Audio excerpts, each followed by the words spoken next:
2 দিন আগে চলে গেছিলাম দিঘলগ্রাম মেলা, আর সেখানে গিয়ে এমন ঘটনা ঘটে গেল যে লাস্টে 2 তলা উপর থেকে ঝাঁপ মারতে হলো। হ্যাঁ, তো সকাল সকাল সন্ধ্যাবেলা চুড়িদার পায়জামাটা পরে পায়ে বুটটা পরে বেরিয়ে পড়েছিলাম মেলা দেখতে যাওয়ার উদ্দেশ্যে। ও সিট, একটা জিনিস তো মিস হয়ে গেছে। ও দাঁড়াও একটু চশমাটা পরে নি। হ্যাঁ, এবার বলো, আমাকে হিরো হিরো লাগছে না? আমরা যাচ্ছিলাম একটা বাইকে মোট 4 জন, আরো 2 জনকে বললাম গেল না, ওই ঘাড়ে চাপিয়ে নিতাম শক্তি কম আছে নাকি। তো ফাইনালি চলে এলাম দিঘলগ্রাম মেলা, আর এই ঘুরন্ত নাগরদোলাটা দেখে কুকুরের মাথাগুলো ঘুরছিল।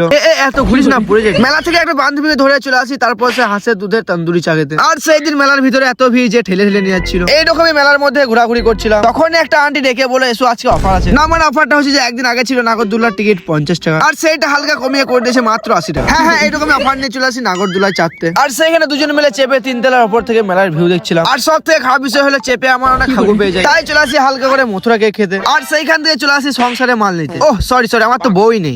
ভুলেই গেছিলাম। কি করবো ভাই, চারিদিকে আমার মাথা খারাপ হয়ে গেছে। এই জন্য আমি বিয়েটা করছি না, হলে আমি নিজের বউকে কবে ভুলে যাবো বলা যায় না। তারপর চলে আসি আমরা বিরিয়ানি খেতে। হ্যাঁ, আমি বিরিয়ানিটা খেয়ে নি, না হলে তোমরা আবার লোভ লাগিয়ে দেবে। আর তোমরা বাড়িতে কিছু গিয়ে খেয়ে নাও, যাও, না হলে আবার আমার পেটে বাজে।